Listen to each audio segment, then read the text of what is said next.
This track assembly will rotate under its own power in this video.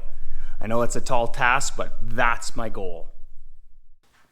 Welcome to the channel, folks. My name's Cole if you're new, and as you can clearly tell, we are back on our Snowcat build. I am ready to make some major progress on this build if we're gonna have it running under its own power this winter. And so I'm setting a tall task of getting this whole track assembly to rotate with an external DC pump, a little power pack that we're gonna use for testing purposes. But that entails a lot of work in this video, so I hope you're ready for everything we got coming up. If you've been following this build for any length of time, you'll know that I kind of stalled out when I had to rebuild my wheel motor mount.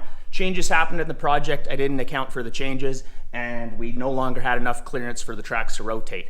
I have that sorted out. We're gonna be cutting out new pieces of 5/16 plate, building both wheel motor mounts. I'm just doing both at the same time here. We're gonna have some machining, and then we need to revisit the drive sprocket. If you haven't been following the build, we made our very own polyurethane final use drive sprocket. It's completely designed by myself. I 3D printed the molds, and we cast the sprocket out of one piece of very durable polyurethane, and then we made this hub face that it bolts to. So this isn't complete yet either, so we gotta go ahead and finish this up.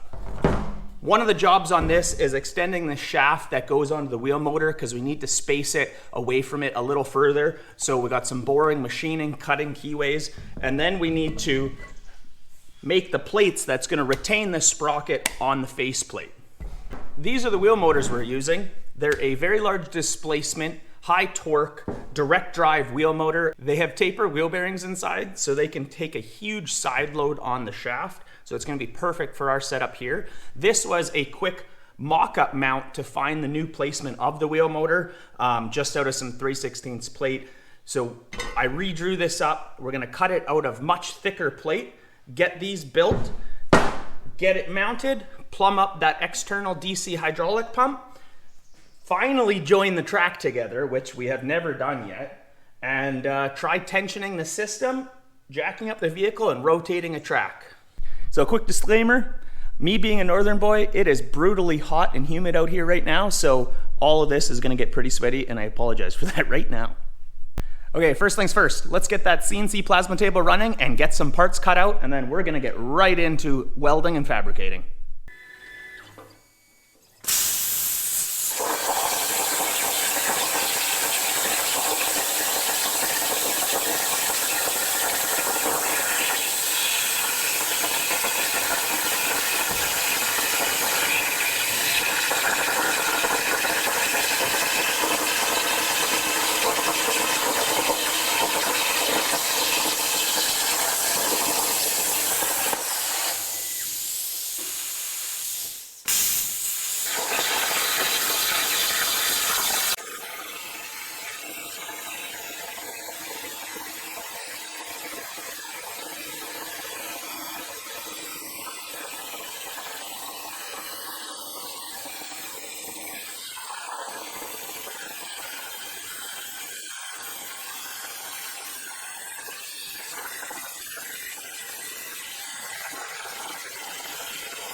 Okay, it's time to get all these parts cleaned up. If you're used to plasma cutting, you're gonna notice that I have a lot of dross in my parts, more than I probably should, and I know that. I'm working with a plasma cutter that's right at the end of its capabilities, so I slow the feed rate down to get a nice cut edge. As you can see, my edge quality and squareness and everything like that is pretty good, and the kerf is dialed right in. I did a 2x2 test square, and I was 7 thou off 2 inches, so perfectly acceptable for the work I'm doing in here.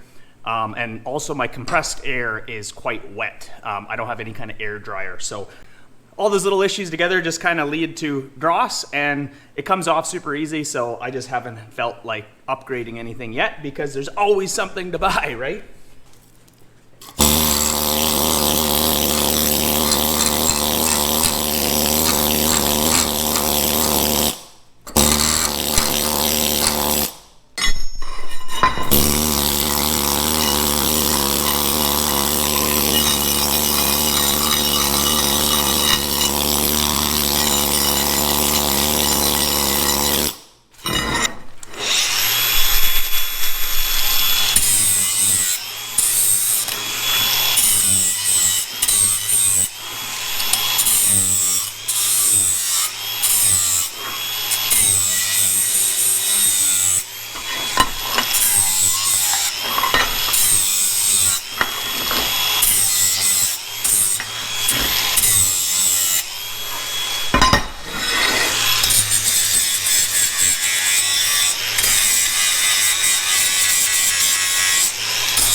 Well, I got all the parts cleaned up. The next step before we actually weld all these things together is to bore out the holes on our flanges. I undersize them by just a couple mil, and we will weld these two together, throw it in the lathe, bore it out, so we just have a nice fit on the shoulder of the wheel motor.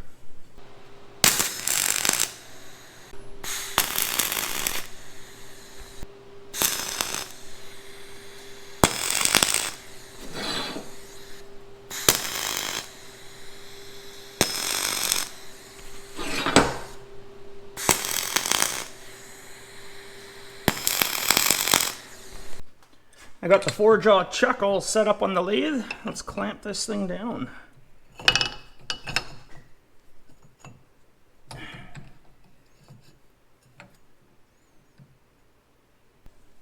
That's far. That's far. Okay, so we'll tighten that down a little bit. Tighten that down.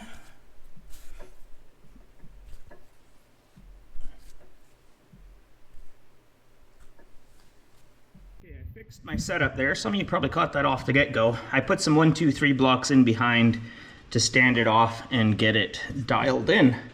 And I think we are close enough to get rolling on this.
Okay, we're sitting at 121.75.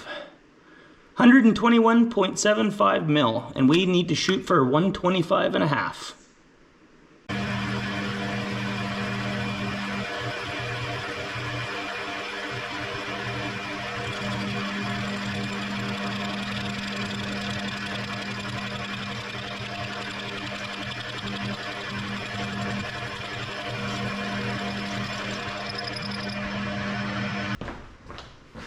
Okay, before we pull it out, let's check the fit, because we actually can. Oh yeah. Nice. Yep. I can live with that.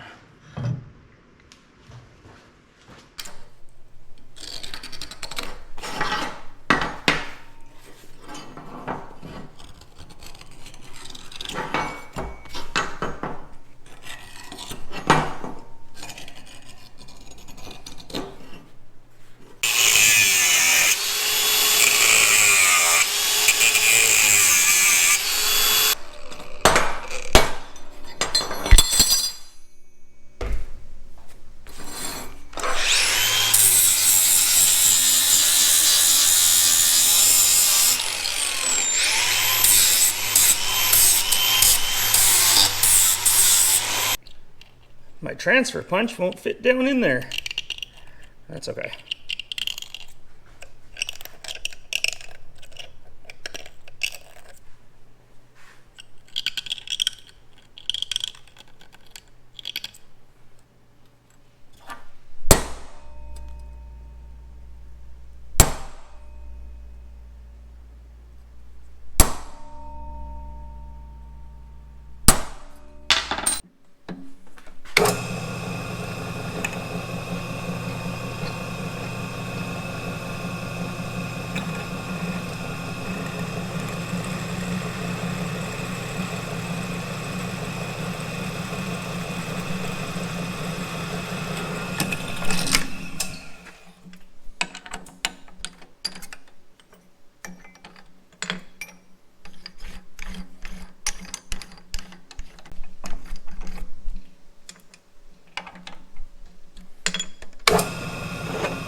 Time to turn this mess of parts into a wheel motor mount.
Well, before we get carried away, let's check that it fits.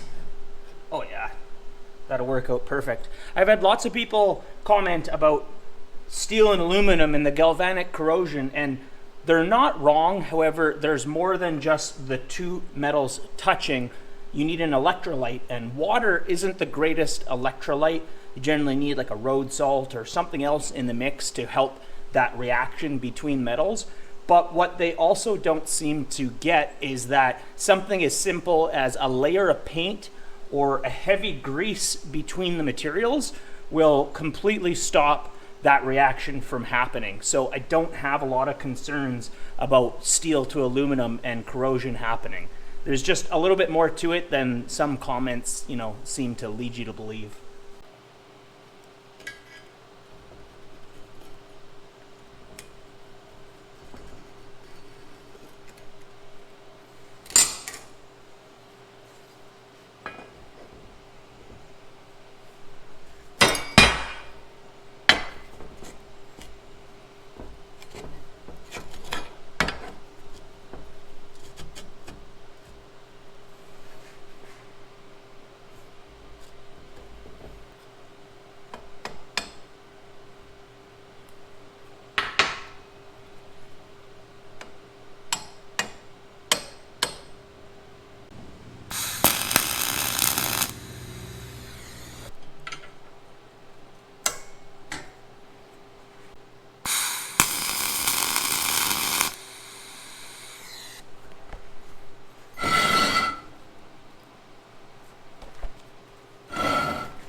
I think that's looking really good. We're ready to start welding it all up. If I haven't mentioned already, I'm using an 045 dual shield wire. So there's flux built into the wire, and then I'm backing it up with a 90-10, 90% argon, 10% CO2 gas.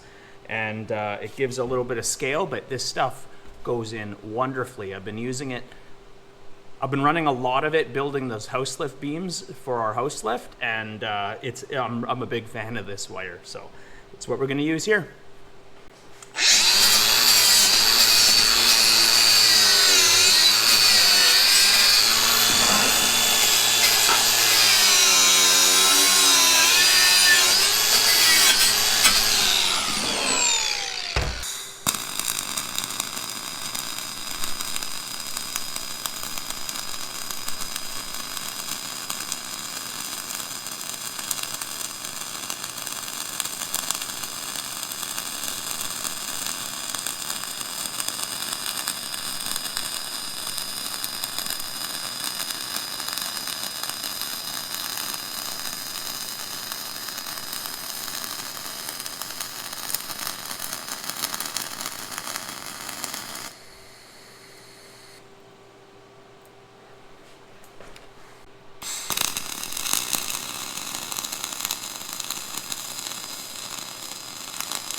it lays in so nice.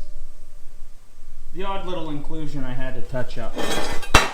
Overall, I am very happy with the outcome of those welds. Yeah, that is nice.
Back at this another morning. I got these all painted up last night.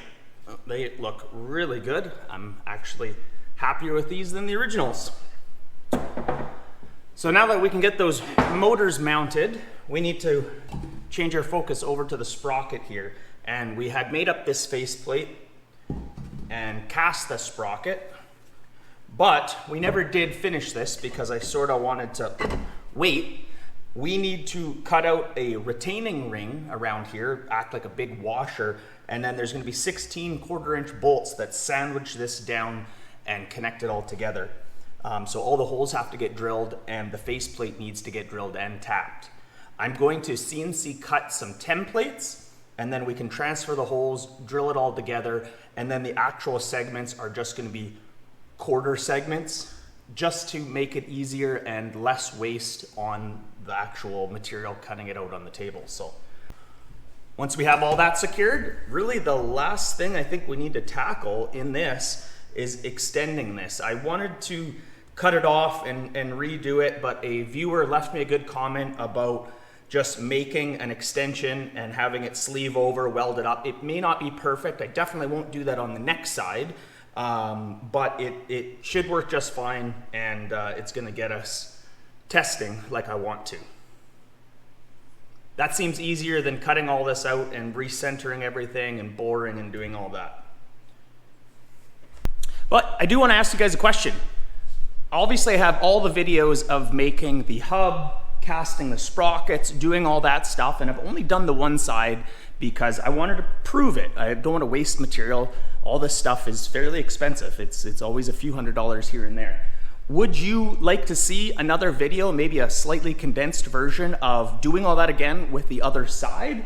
Or is that not going to interest you? Because we really do already have the content. It's going to be a repeat, but if you don't want to go back and watch that stuff and haven't seen it, I can definitely run those videos off again. It's more content, which is never bad, but I don't want to do it if people feel there's no need for it. So let me know, drop a comment, tell me if you want to see me redo all that stuff on the other side. Otherwise, I just won't video it because things do go faster when you're not videoing. You'd be surprised. Doing work like this probably takes twice as long when you have to set up cameras, lights, things like that. But I'll leave that one up to you. Let's get over to the plasma table. So the initial layout template, I'm just using a piece of scrap aluminum that was a a miscut from a different job. And this is primarily the reason why I never really throw stuff away, because it always winds up coming in handy.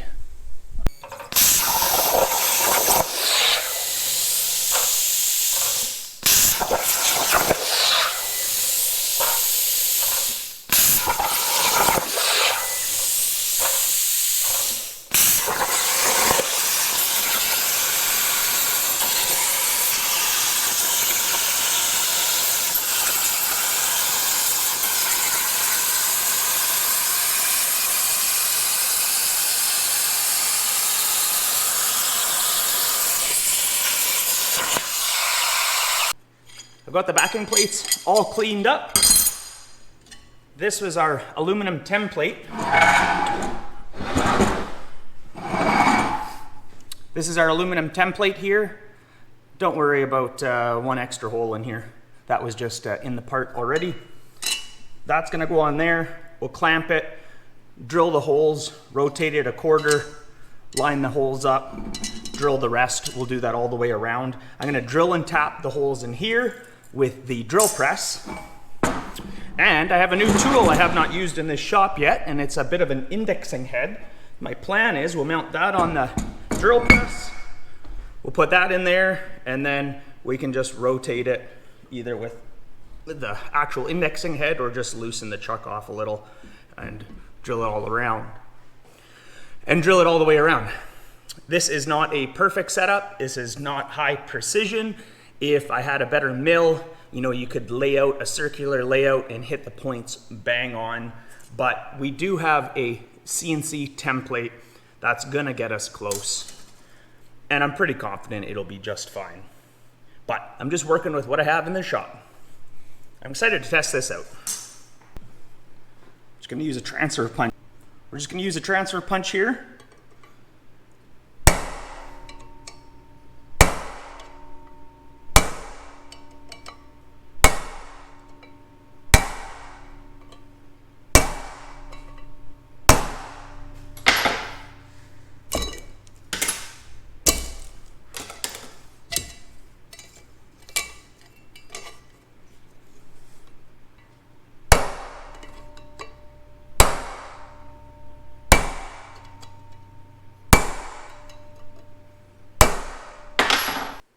These things are not light.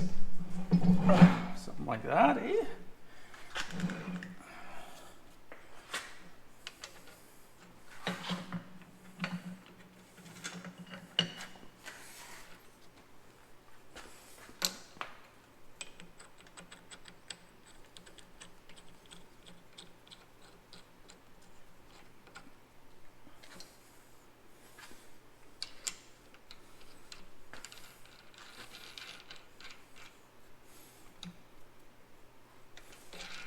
Here goes hole number one.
all the holes drilled and tapped.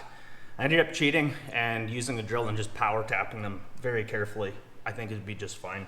You run the risk of misalignment though, but we'll be okay. Let's transfer these holes from our hub to the sprocket, and then we'll set it on the drill press and just drill them out. Almost there.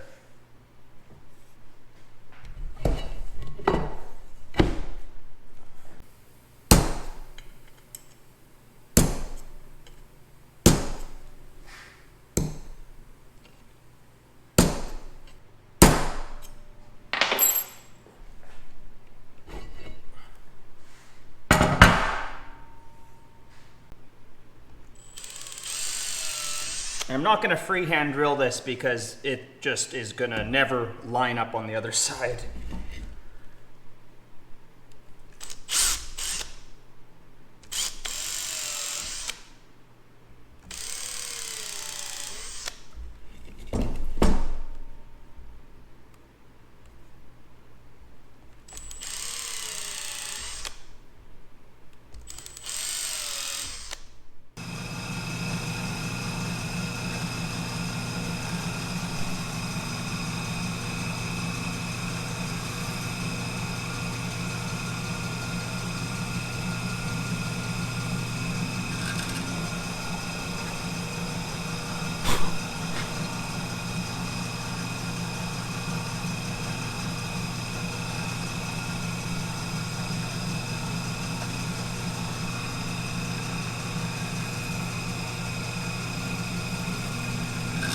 Well, it doesn't smell great.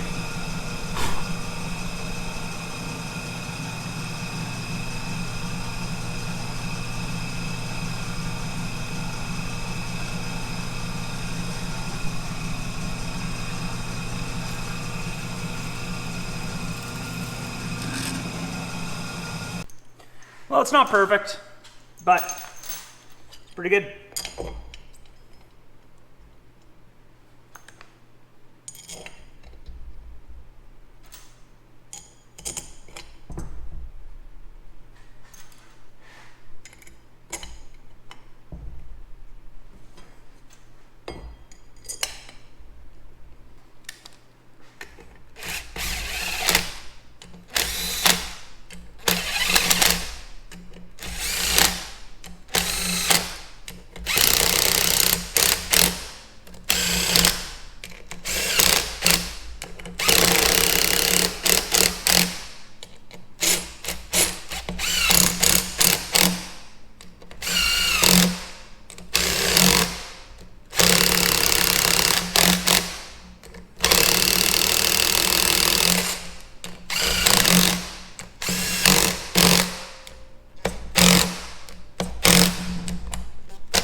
Yeah!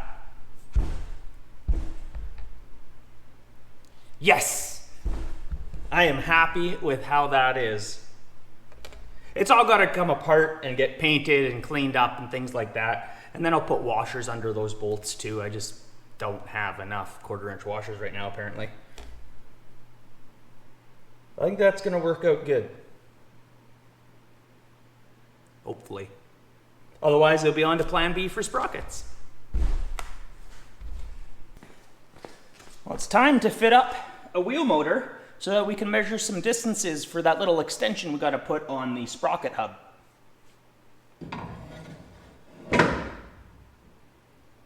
Woo-hoo.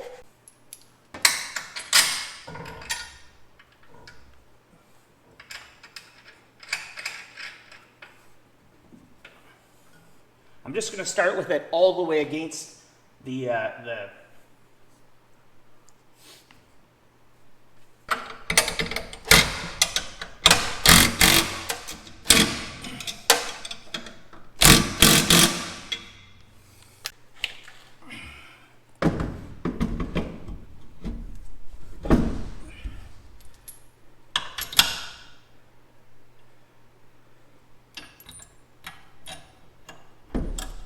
It's one of those moments where I need more than 2 hands.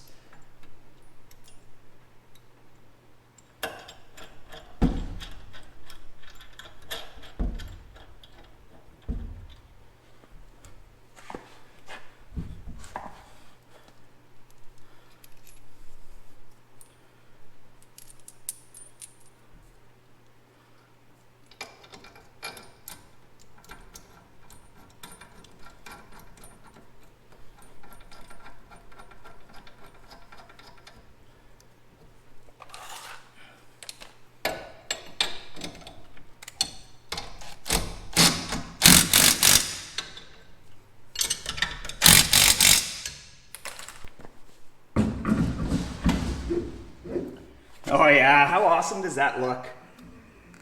Obviously the key's not in there, but that's a pretty solid sprocket.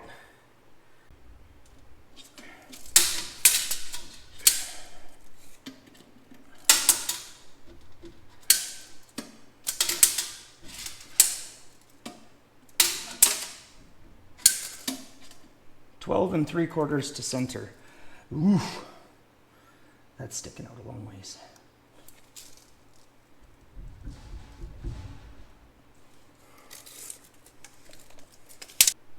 So I thought I had a piece of material to do this with, a piece of round stock large enough, and it turns out I don't. So that's a little disappointing. It's the weekend, I'm not gonna get any today. I really wanna get this wrapped up and see a track turn. So what I think I'm gonna do is we're gonna put a little slug spacer in here, put the keyway on, bolt it down. It is not gonna be the way I use it finally.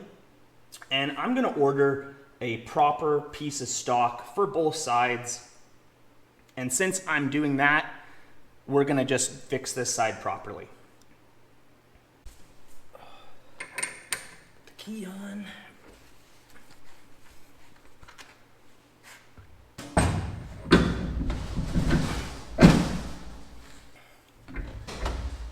Like I say, we're revisiting this. But for now,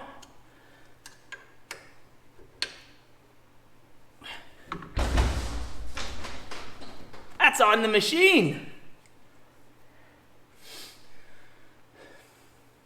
I guess the only thing left is to wrap the track, try and hook that up. I don't know how fun that's gonna be. And then hook up some hydraulics to this thing, find a battery. I'm getting excited. Gotta love Princess Auto. This is a Princess Auto pump, Hydrotech. However, I bought 2 of these like 10 years ago for $100 a piece, and they're like a $300 or $400 pump. It's double acting. Finally have a use for the second one here as a little test hydraulic. We just need to hook up some leads. I got hoses, hopefully all the fittings I need. I've been working on getting all this stuff over the last few weeks just for this test exactly. I think we'll make it work. Don't let the color code get you here. It's not supposed to make sense.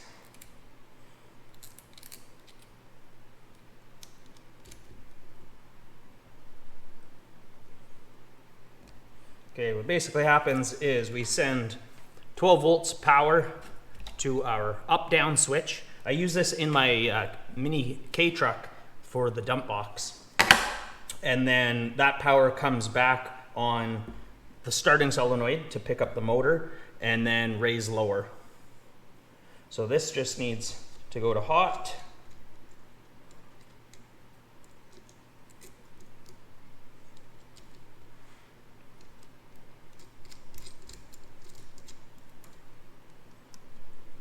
And then I looked at my truck just to double check, but green goes to red. Makes sense, right? And then white goes to white. Hey, we did it. That one makes sense. And then this black spade goes to the solenoid.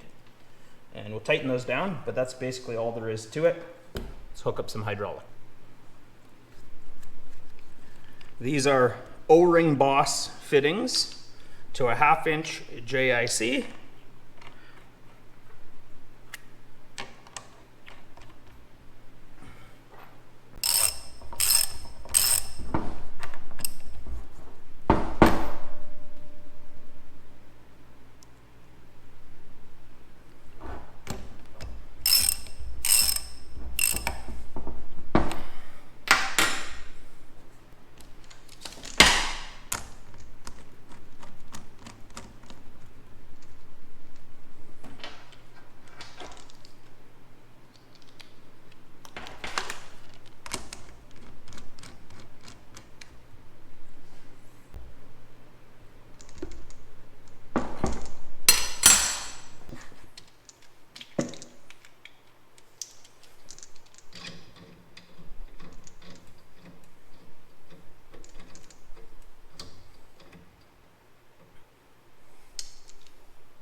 We're actually been using larger lines, not 1/2 inch, for the flow rates in the final use setup here.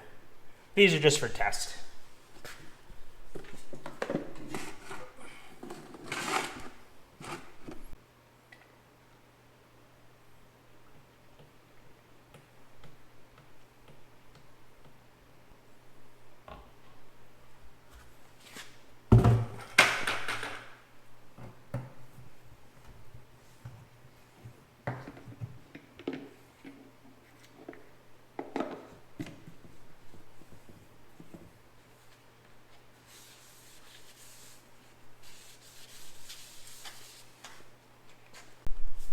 I got a battery scrounged up, stole it out of the loader, but to be fair, I actually bought this battery for the Snowcat. The loader just needed it more last winter, so. Okay, let's get these hooked up.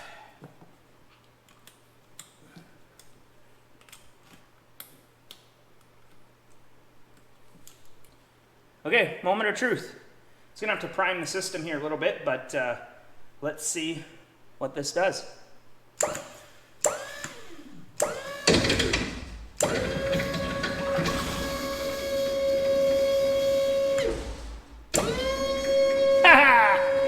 We have a rotating sprocket. Oh. And backwards.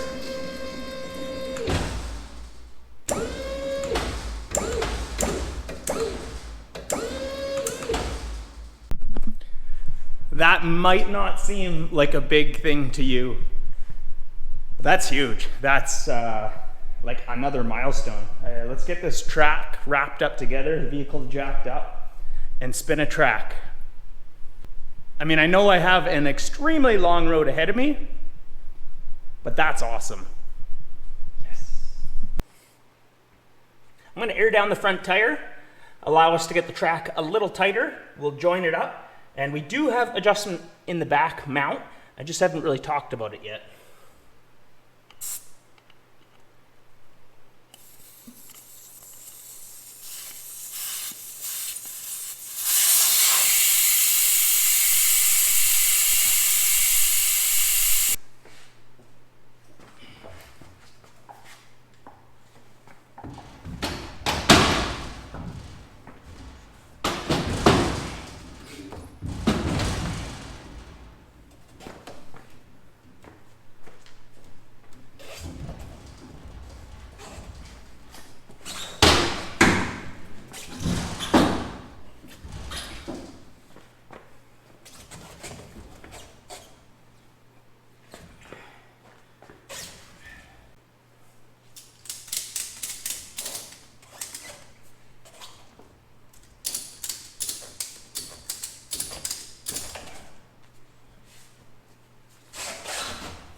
Not at all, actually.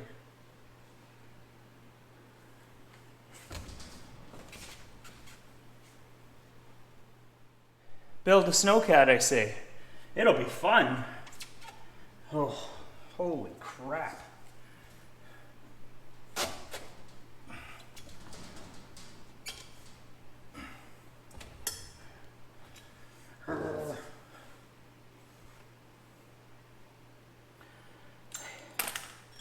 I'm sure I just have to learn what I'm doing here, but oh boy, this is not that easy.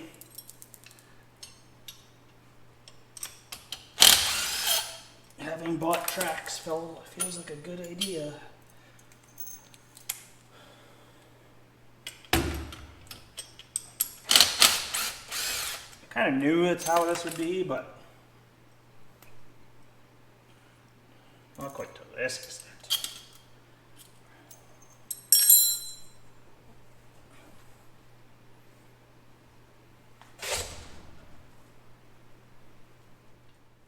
Well, it helps when you hit the record button, apparently.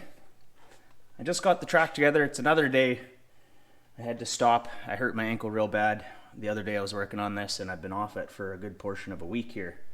But I struggled, got that together, thought I had footage of it, but I don't.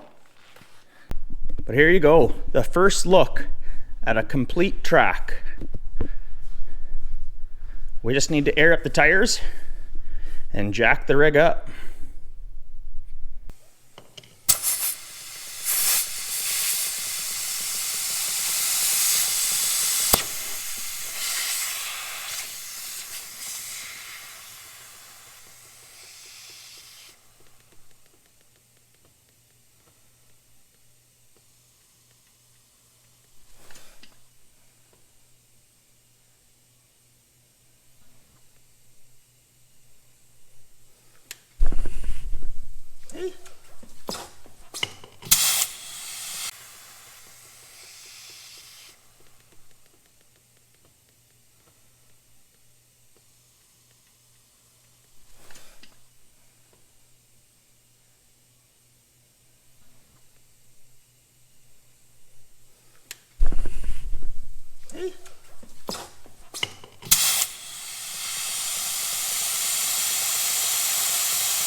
Here we go.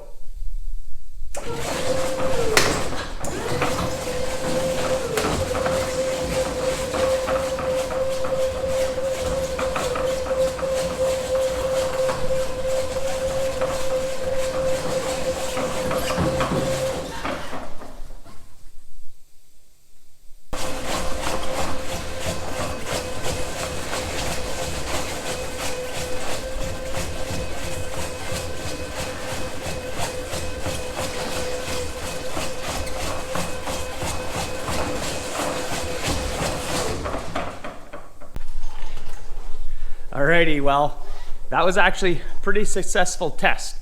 It's not perfect though. It did show me a couple of issues. I mean, everything rotated quite well. If you notice, it did hiccup a couple times, and that's because the grousers are wanting to hit my gusset. So I kind of wondered about this. We're gonna have to do a notch in this gusset and then beef up the remaining portion that's there. That's all right, it's not too hard, it's why we do these tests. And then the other issue is the sprocket wandered on me a little bit. My mount bolts must not be tight enough, or I do need to get a jack bolt in there to hold the tension. So the sprocket wandered, and it's actually trying to drive the track inward, pushing the slack into those gussets. But overall, I'm very happy and excited to see that we have a rotating assembly. Let's spin it again. You know, I'm not worried about having a few issues here and there. There are things that I suspected were gonna need addressing. That's why I'm doing the test. I'm no expert, I'm just a guy building what he wants to build, and that's fine. Those are all easy issues. I kind of thought those gussets would interfere. Oh well, it is what it is. Until you fully see things interact, sometimes you just don't know. It was a suspicion, but we'll deal with it. One of the aspects here that I'm really excited to see is working. Like, I designed the sprocket completely on my own, and I'm, you know, no sprocket expert. So your approach and departure angles and the crown on the sprocket and everything like that, I did do a couple tests, but it's nice to see that they engage as they should, and there's really no hitting or issues like that. It's grabbing it just as it's supposed to.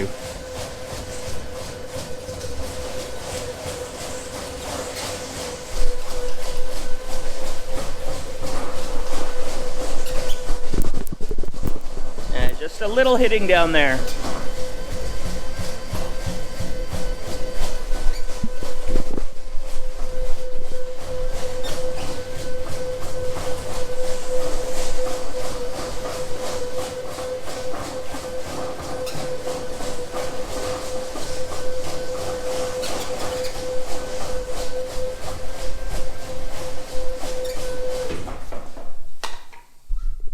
Like, come on, that's just cool looking. Well, I'm gonna leave this video there. Thank you everyone for watching. I do appreciate it. Hit that like and subscribe. It really does help me. We're trying to grow the channel more and more. I have a bunch of huge projects after this that I would like to do in the coming years. And then there's a bunch of other little things happening in the shop in the future here. We got some auction content coming. I'm excited to share that with you. And yeah, you'll never know what to expect on this channel. So we'll see you in the next one. Cheers.